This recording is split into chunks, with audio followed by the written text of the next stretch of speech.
Humanity, a species capable of fascinating things. We crossed oceans, mapped stars, and even colonized distant worlds. For millennia, we believed that we were alone in the galaxy. But we were wrong. It all began with whispers, strange signals, silent ships drifting in space. Send help immediately! And then, they arrived. They call them Thargoids. And they sure as hell did not come to talk. This is the story of the Second Thargoid War, and the day our beloved humanity nearly ended. It wasn't supposed to be like this.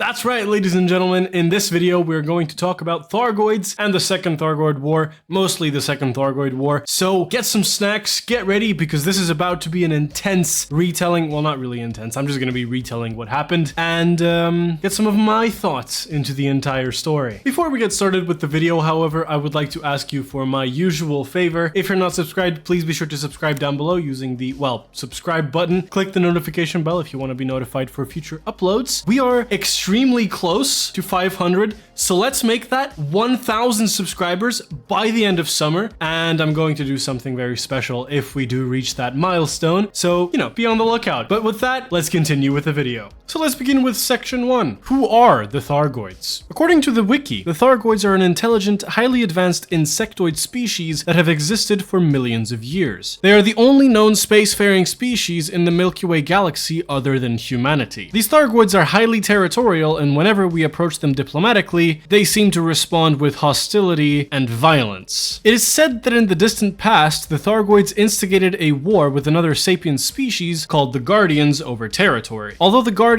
eventually prevailed, the Thargoids only opted to retreat because they were unprepared for a protracted campaign against a rival civilization. Now, I can go into this whole thing, and I might do a Thargoids versus Guardians video, but that's not the point. The point is that the Thargoids are highly territorial, highly aggressive, and they don't seem to be diplomatic just like humanity can be. From the Elite Dangerous development standpoint, the Thargoids came into the game with update 2.4 titled The Return, and have stayed a very feared part of the game ever since. Now, lore-wise, the first contact with them was around an ammonia-based world in 3125, but unverified incidents involving similar ships were reported as early as the 2810s. Pilots were being pulled out of hyperspace and attacked by these octagonal ships who no one had any idea about. But then those who survived the experience were convinced that they had encountered an alien species, and then proceeded to name these aliens the Thargoids after the 29th century incidents, which basically involved ship disappearances documented by the Galactic Cooperative near the Pleiades Nebula. Now, investigations of these disappearances found no evidence of foul play, but the disappearances and hyperdrive malfunctions continued intermittently, stoking anxiety among pilots. In 2849, the first footage surfaced of one of these encounters, with one blurry image appearing to show an alien ship with the word THARG on its hull, for which then the media immediately coined the term Thargoid. But let's get into the so-called beginning of the end, the Proteus Wave. Now, up until this point, several things have transpired. We got a lot more Thargoid interceptor variants, a lot of people have died, there was a meta-alloy shortage, but I don't quite want to get into that because I want to make this video not take an hour and a half, because there is so much lore that's in this, so I just want to get straight to the point. Now, in 3308, Salvation, which is one of the two known aliases used by Caleb Wycherley, a self-proclaimed man of science, who was also a former employee and vice president of research for Azimuth Biochemicals, a defunct 32nd century corporation that owned the megaships Adamastor and Hesperus, have ordered the construction of an anti-Xeno superweapon called the Proteus Wave in HIP 22460, with the intention of eradicating the threat of the Thargoids once and for all. Unlike prior examples, the Proteus Wave weapon was built on top of an existing Thargoid site, with the intent of using said Thargoid site as an amplifier for the wave to increase its reach, possibly to the point of covering multiple systems. After weeks of supplying resources to the site while fending off frenzied Thargoids, the weapon was fired on the 9th of August in 3308. Now, the reason why it's very important and very good to know that Salvation, otherwise known as Caleb Wycherley, was in charge of of making this weapon is because he was basically a false prophet who claimed that his research would save humanity from the Thargoids, a threat that he believed could cause its extinction. There was a lot of mystery behind this guy, and some security agencies believed that this guy was the leader of an Aegis splinter group composed of rogue agents and stolen resources. This has been disproven, however, but it's important to know that this guy was extremely infamous. But let's get back to the super weapon. Well, the weapon initially seemed successful in shutting down Thargoid vessels throughout the system upon activation. The site it was built upon released a counter wave 42 seconds after the first, which reactivated all of the incapacitated vessels and disabled human ships in the system, making them very easy prey. It is important to know that Salvation himself was also on board this ship. Now, what followed was nothing short of a horror scene. Throughout September and October of 3308, independent explorers began tracking 8 mysterious anomalies which were traveling at speeds faster than light. These were named rogue signal sources and were headed straight for the core systems and were said to arrive as early as the 4th of November. Because people were very worried, they launched a Xeno peace mission where they sent the Kingfisher megaship to travel to Hyades sector YO-Q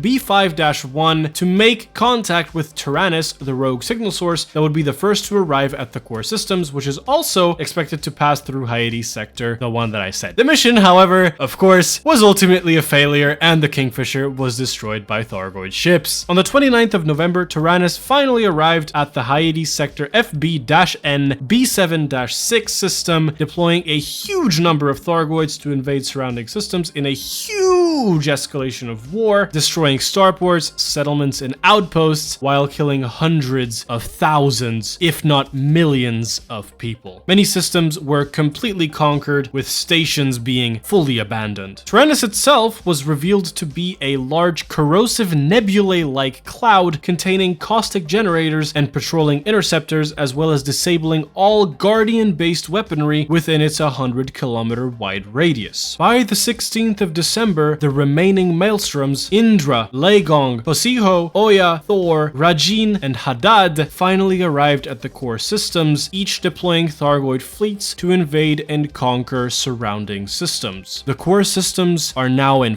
full panic, which now leads us to question what was actually inside of these clouds and the war officially, completely, and chaotically unfolding. In 3309, it was revealed that the center of each maelstrom contained a Thargoid Titan, which was a gigantic mothership that could act as command centers for the Thargoids. These would contain a vast quantity of interceptors and scouts, which are deployed to invade human star systems. The surroundings of the Thargoid Titans are permanently surrounded by a caustic cloud protecting the center from intruders. This caustic cloud is kept replenished by the caustic generators, while interceptors patrol the area and attack all human craft on sight. Now, one by one, these Thargoid Titans were destroyed by humans until Kosiho had a different plan. Now, the Thargoids extracted information from Seojin A, I'm sorry if I pronounced that incorrectly, who was abducted by Project Seraph for unethical experiments involving Thargoid technology, and after isolating her connection to their hive mind, the 8th and final Titan, Kosiho, reformed its maelstrom back into a rogue signal source and proceeded to leave its control system on a course for the center of the bubble. It then arrived in Seoul on the 5th of December 3310, positioning itself in direct orbit around the Earth. As you can imagine, not many people were extremely happy because, as we know, Earth is the cradle of human civilization. Now, after this, Kosiho then led a Thargoid invasion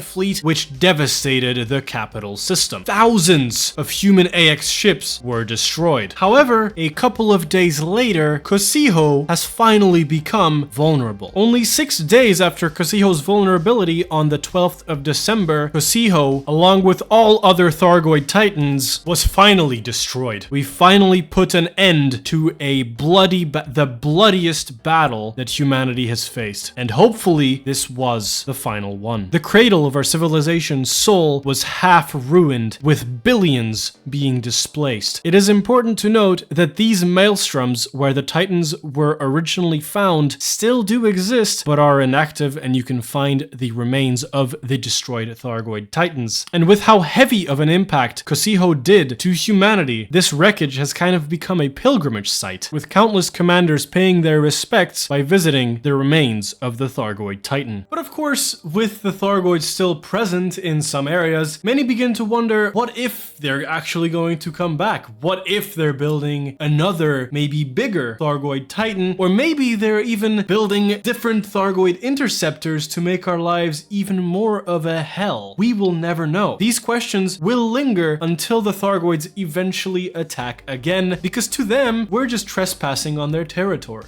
So you might begin to think that with their eyes, this wasn't a war at all. This was just a warning. That's right, ladies and gentlemen, I am going to leave you with this lingering question to make your days in Elite Dangerous feel a little bit more uneasy. I'm just kidding. Unless you go to the Pleiades Nebula, the Witch Head Nebula, the California, and Coalsack, I believe, you're going to be perfectly fine in the bubble or pretty much anywhere else. Remember that the Thargoids do wander, they just don't really go into the bubble at the moment, but they might. They really might. Who knows? I'm just playing. Or not. We will never know until they actually decide to attack us. This is why it's fun. I would give anything to be inside of an Elite Dangerous developer's head. I just want to know what they're planning. But I guess we'll never know. And with that, I would like to end the video because I have basically retold the entirety of the Second Thargoid War, who the Thargoids are, so I hope that I was able to provide you with some context and some information, and I hope I went into details about the whole thing. If I didn't, please leave a comment down below with what I missed or what I could have gone into a little bit better. But yeah, with that, I would like to thank you guys so much for watching. If you really liked the video, then please leave a like. If you want to become a part of the channel, then subscribe down below. We are so close to hitting 500, and I think that by the end of the summer, we really can hit that 1K mark.